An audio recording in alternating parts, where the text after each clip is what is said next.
안녕하세요. 포인트 원치과 원장 원기욱입니다. 오늘은 크랙이라고 하는 치아에 금이 가는 현상에 대해서 얘기를 하려고 합니다. 치과 진단 중에 가장 애매하고 병의 진행 정도나 그러한 것들을 알기 어려운 질환 중에 하나가 치아 균열, 크랙이고요. 충치나 아니면은 잇몸 질환이나 이런 것들은 우리가 엑스레이를 통해서 확인할 수 있고, 진행 정도도 저희가 체크를 해서 충치가 가벼울 때는 레지나 인내로 충치 치료를 하다가 충치가 깊게 먹어가는 것이 엑스레이상에 관찰이 되고, 그리고 신경이 염증이 있는 경우에는 신경을 제거하는 신경치료를 하고 크라운을 씌운다던가 그런 명확한 치료 계획을 낼 수 있지만, 크랙이라는 질환은 정확하게 금이 간 정도가 어디까지 깊게 진행되는지를 체크할 수 있는 어떤 기기나 장비가 없기 때문에 환자의 자각 증상으로밖에는 저희가 진단을 할 수 없습니다. 그래서 어떻게 크랙인지 진단하는 방법에 대해서 설명을 드리려고 합니다. 우선은 배제해야 될 치아는 본인이 거울로 해서 봤을 경우에 통증이 느껴지는 부위에 검게 치아가 안에서 비쳐나오는가 하는 경우는 충치를 의심해 볼 수가 있고요. 치아가 많이 흔들리는 경우, 그런 경우도 배제해야 됩니다. 왜냐하면 크랙이라는 치아는 다른 모든 부분은 다 정상적이어야 되기 때문에 치아가 흔들려서 아픈 경우는 치아 주변에 잇몸이 파괴되어 생기는 질환이고 통증이기 때문에, 그런 것들이 없이 다른 치아와 비슷하게 있는데도 불구하고 통증이 있을 경우에 이런 나무젓가락을 맨 끝에 치아부터 이렇게 놓고 한번 꽉 지그시 천천히 세게, 아주 세게까지 무셔야 됩니다. 그냥 가볍게 무셔서는 크랙 증상을 진단하기가 쉽지 않고요. 만약에 가볍게 물었는데도 아픈 정도면 굉장히 크랙이 많이 진행된 경우라고 보시면 되겠습니다. 꽉 물었을 때 통증이 있는지, 뗐을 때, 보통은 뗄 때 통증이 오는 경우가 초기 크랙의 증상입니다. 그래서 그 상태에서 더 깊게 진행되다 보면 물 때도 아픈 경우까지 오고요. 그래서 하나씩 물었다 떼고 아주 세게 끝까지 나무젓가락이 약간은 뿌지직 소리 나면서 뭉개질 때까지 그런 강도로 물으셔야 돼요.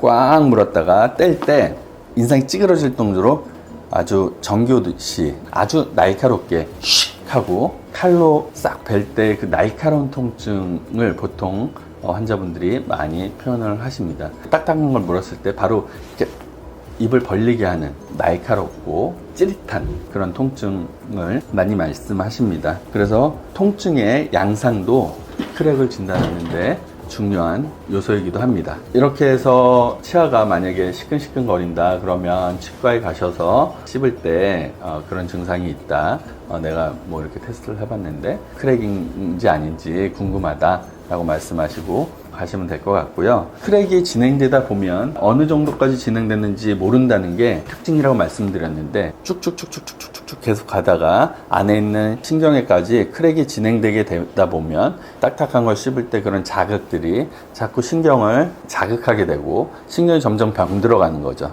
그런 경우는 시큰시큰 하다가 또 없어졌다가, 뭐 단단한 걸 안 드시면 또 잊고 지내다가, 그런 게 크랙의 일반적인 진행 과정인데, 그러다가 이제 찬 거를 드실 때 뭔가 또 시려온다 라고 하면 찬 거를 드실 때 또 테스트하는 방법은 아까 나무젓가락으로 테스트한다고 말씀드렸는데, 모든 크랙이 다 그런 건 아니지만 말씀드린 대로 진행이 많이 됐을 때는 얼음 조각을 휴지나 이런 거를 싸서 좀 작게 만드셔서, 가능한 한 좀 이렇게 작고 길게 만들 수 있다면 그게 가장 좋고요. 해서 하나하나씩 씹는 됐을 때 만약에 통증이 있다 라고 하면 크랙이 어느 정도 많이 오랜 기간 진행돼 있다 라고 판단하시면 될 것 같습니다. 전자든 후자든 금이 살짝 벌어지면서 안에 있는 신경을 자극해서 느끼는 통증이기 때문에 벌어지지 않게 하려면 방법은 하나밖에 없습니다.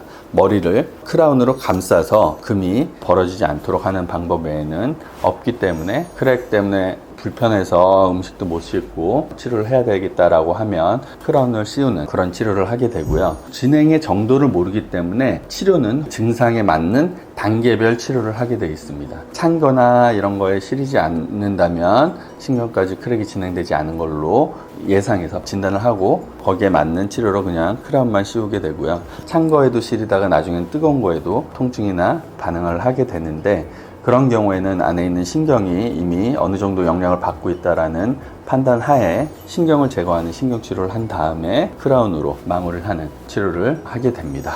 진단하기도 애매하고 치료하자니 그렇고 안 하자니 그런 경우가 크랙의 초기 단계에서는 많이 고민이 되는 부분이기도 합니다. 치아 크랙을 방지할 수 있는 방법을 말씀을 드리자면, 얼마나 단단한 걸 좋아하는지, 아무래도 충격이 많이 가고 그럴수록 치아에 금이 많이 갈 거 아니에요. 얼마나 씹는 힘이 강한지, 모든 사람이 다 씹는 힘이 같은 게 아니기 때문에 씹는 힘이 강하신 분들은 더 크랙에 대한 시점이 앞당겨지고 위험성이 더 증가하게 되는 거고요. 교합이 또 큰 영향을 하게 됩니다.